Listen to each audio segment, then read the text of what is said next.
सभी को राम राम। मैं पारस गाबा हरियाणा पानीपत से एक बार दोबारा आप सभी का स्वागत करता हूं आपके अपने YouTube चैनल पर।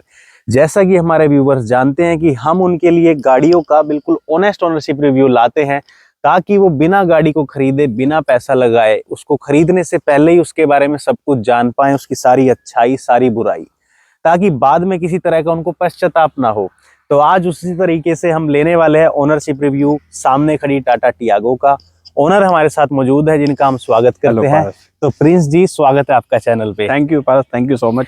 तो प्रिंस जी, सबसे पहले आप छोटा सा एक इंट्रोडक्शन अपना दे दीजिए हमारे व्यूवर्स को। Hi everyone, my name is Prince Sharma और मैं अभी कॉर्पोरेट सेक्टर में जॉब करता हूँ, प्राइवेट जॉब करता हूँ।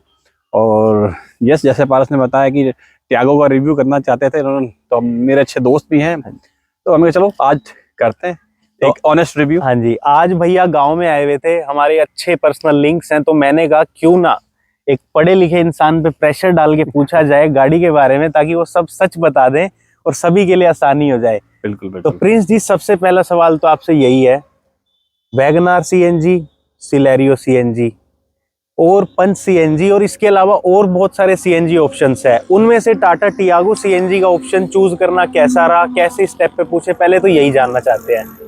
देखिए, नो डाउट कि जब एक कस्टमर मार्केट में निकलता है, पैसे खर्च करने निकलता है, तो 4-5 गाड़ियां देखता ही है। बिल्कुल, मैंने भी इससे पहले वैगनार भी देखी थी, इनकी एस्प्रेसो भी देखी थी, मारुति वालों की, एस्प्रेसो और नियोस भी देखी थी, नो डाउट। ओके, इन सबको देखने के बाद जो चीज मुझे चाहिए थी गाड़ी में, मेरी जो नीड्स फुलफिल हो रही थी वो पूरी हो रही थी। अच्छा, वो दैट्स व्हाई मैंने कहा कि विल गो फॉर टियागो। ठीक है, मतलब नीड्स में मैं कह सकता हूँ कि सीएनजी के साथ सीएनजी की सेफ्टी, क्योंकि मेरा ट्रैवल इतना था तो सीएनजी चाहिए थी, अब सीएनजी में सेफ्टी भी चाहिए। ठीक है, तो आप लगभग कितनी गाड़ी चला देते हो दिन में?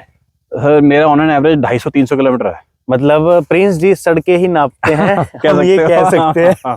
तो जो आदमी 250 किलोमीटर चलाता है उसको अच्छा खासा गाड़ी को पता लग गया होगा। अब ये गाड़ी कितनी चल चुकी है? लगभग अप्रोक्सीमेटली 45, यू कैन से कि 45 चल रही है। 45,000 किलोमीटर चल चुकी है। तो इस 45,000 किलोमीटर के सफर में आपको इसका इंजन, जो कि सिर्फ 3 सिलेंडर है, जिसमें मैंने सुना था भाई उसकी रिफाइनमेंट बड़ी कम है, भाई रिफाइंड नहीं है, एक्सटीरियर नॉइसेस और कैबिन में भी नॉइसेस आते हैं, तो आपको 45,000 किलोमीटर वो सिलेंडर पेट्रोल प्लस सीएनजी चलाने में ऑल ओवर कैसी परफॉर्मेंस दे रहा है, इंक्लूडिंग रिफाइनमेंट, इंक्लूडिंग सारी परफॉर्मेंस रोड पे? नहीं, ठीक कहा आपने कि 3 सिलेंडर होने की वजह से कई बार ना मन में आता है कि यार ये जो आवाज कर रही है या रिफाइनमेंट का इशू रहेगा।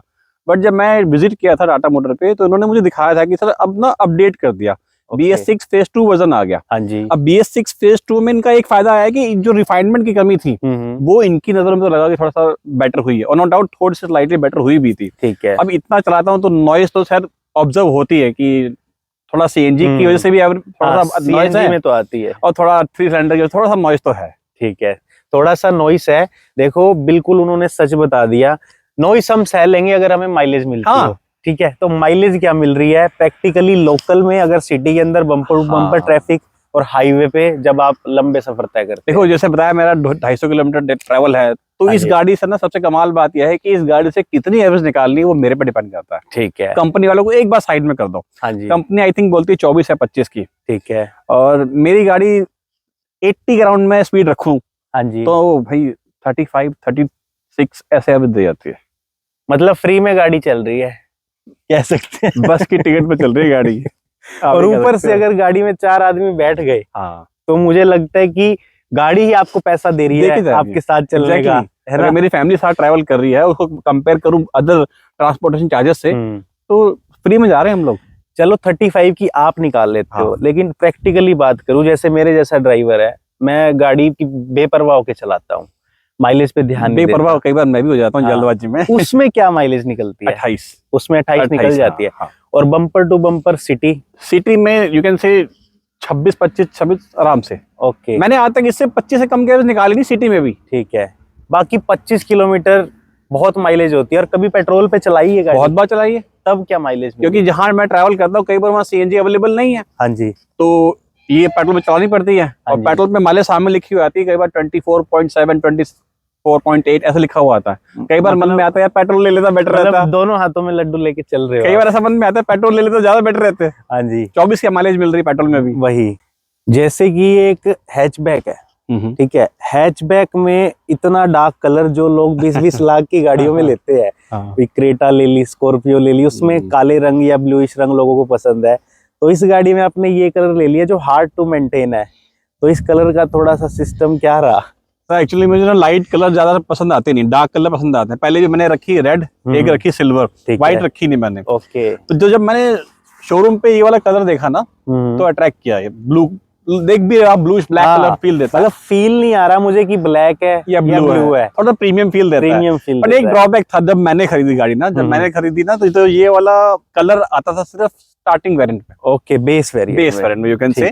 बट मुझे पसंद था ये वाला कलर, तो जब दिल आया कलर पे तो फिर वेरिएंट क्या चीज है। सही बात है। दैट्स व्हाई मुझे ये बेस वेरिएंट चूज करना पड़ा। अच्छा, लोगों की नजरों में ये बेस वेरिएंट हो सकता है, नो डाउट, बट इसमें भी आपकी नीड्स पूरी हो जाती है। फीचर्स की बात करें, क्या नहीं, एक सिस्टम की बात थी, सिस्टम लग गया मेरा 5000 में, कोई दिक्कत नहीं आई।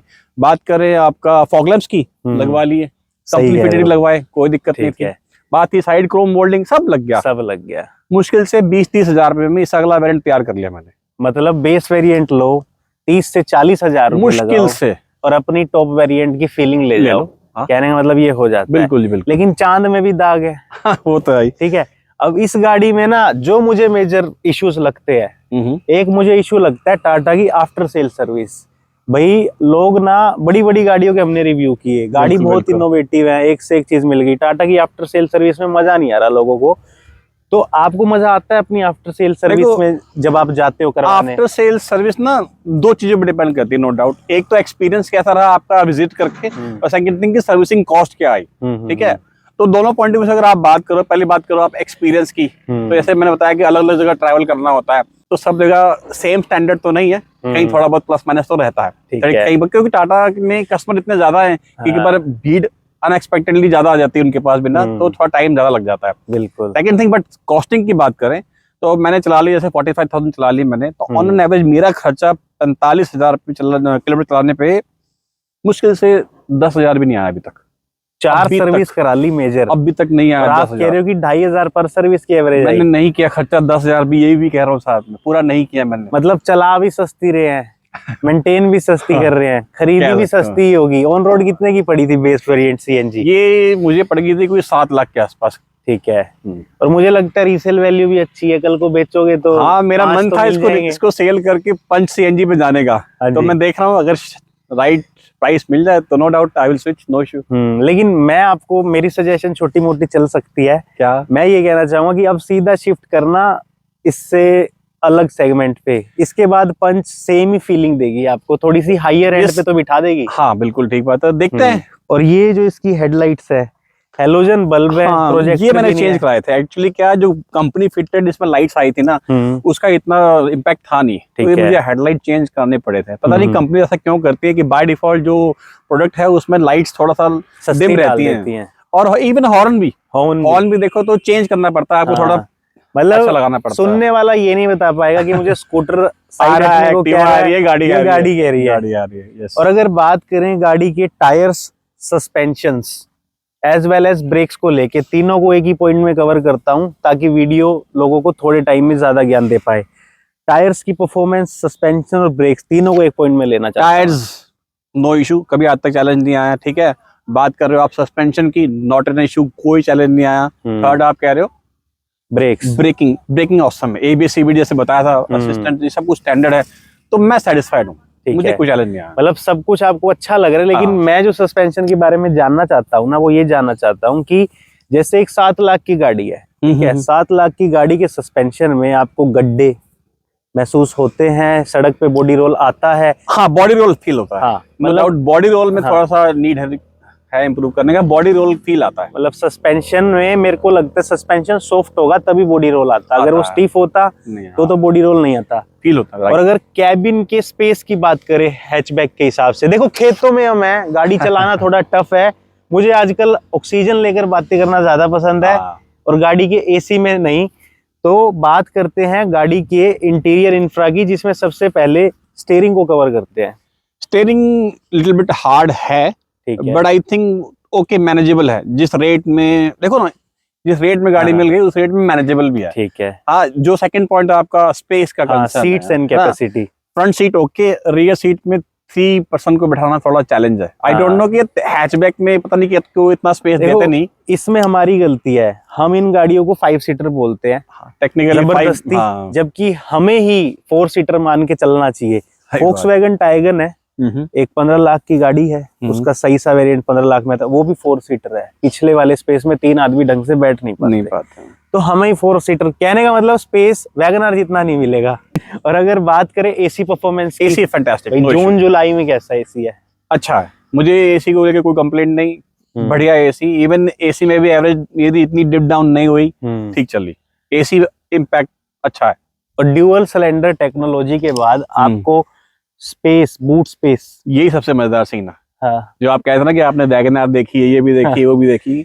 इसका एक रीजन मुझे ये भी था लेने का कि इसमें ड्यूअल सिलेंडर जब से आया तब से बूट स्पेस यूज करने को मिल गया। ठीक है। और आप लॉन्ग ट्रैवल कर रहे हो, फैमिली के साथ ट्रैवल कर रहे हो, तो लगेज कैरी करना सीएनजी गाड़ी में अब मैनेजेबल हो गया। टाटा के साथ यही खूबी है। ठीक है। और मैंने सुना है इसकी ICNG में बिना पेट्रोल के भी स्टार्ट हो जाती है। स्टार्टिंग में मानो कि 1000 किलोमीटर तक तो मैंने पेट्रोल डलवाया ही नहीं। अच्छा। फिर मुझे किसी ने कहा कि पेट्रोल डलवा के रखो इमरजेंसी के लिए। हाँ। मैं कहा ठीक है, इमरजेंसी में होना भी चाहिए, कभी सीएनजी ना मिले तो।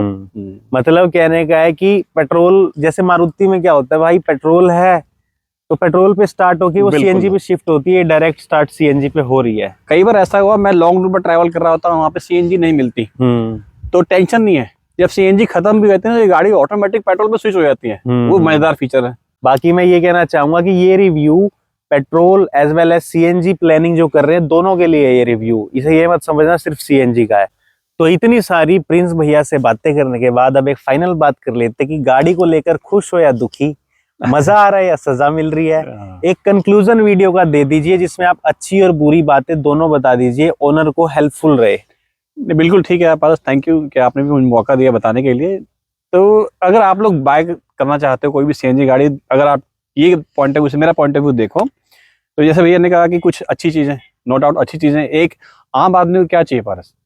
सस्ती गाड़ी, हाँ, सेफ कार, हाँ जी, अच्छी माइलेज, बिल्कुल, सस्ती मेंटेनेंस। सस्ती। अगर ये गाड़ी में पूरा होता हो एक इंडियन कस्टमर के लिए, मेरे जैसे कस्टमर के लिए जिसको बजटेड कार चाहिए, तो ड्रीम कम ट्रू होता है। बिल्कुल। दूसरा आपने एक पॉइंट उठाया कि सर कुछ इम्प्रूवमेंट एरिया, इम्प्रूवमेंट एरिया तो मैं तो कहता हूँ हर गाड़ी में कुछ ना कुछ होते हैं। क्या थोड़ा स्पेस कंसर्न है, ठीक है, रियर सीट में 3 लोग नहीं बैठ पाते, वो आई थिंक हैचबैक के साथ थोड़ा चैलेंज रहता भी है। ठीक है।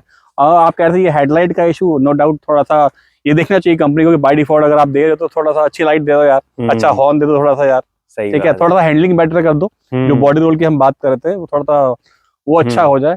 और मैं भी यही कहना चाहूंगा प्रिंस जी कि जो आदमी पैसा लेकर बाजार में पहली गाड़ी खरीदने जा रहा है, या मिडिल क्लास फैमिली मेरे जैसे लोग जो गाड़ी का सपना पूरा करना चाहते हैं, टाटा टियागो को एज अ ग्रेट ऑप्शन जरूर कंसीडर कर सकते हैं। पॉजिटिव नेगेटिव्स हमें पता लग गए। हालांकि टाटा के लिए से मेरी एक गुजारिश जरूर है कि अपनी आफ्टर सेल सर्विस को थोड़ा सा कुछ एरियाज में और इम्प्रूव कर लो, क्योंकि कमेंट्स आते हैं कि आफ्टर सेल सर्विस में थोड़ा सा एक्सपीरियंस लोगों का अच्छा नहीं रह रहा, कई जगह बहुत अच्छा है, वो इम्प्रूव हो जाए। उसके बाद टाटा से कोई शिकायत नहीं, मजा ही मजा आ रहा है। तो प्रिंस जी आपका बहुत बहुत धन्यवाद समय देने के लिए। आप में से भी अगर कोई चाहता है अपना ओनरशिप रिव्यू शेयर करना, हमारे साथ शूट करना, हमारे डिस्क्रिप्शन के कॉन्टेक्ट्स में हमें वो कॉन्टेक्ट कर सकता है। Thank you for watching, kindly subscribe. मिलते हैं अगली वीडियो में। Thank you.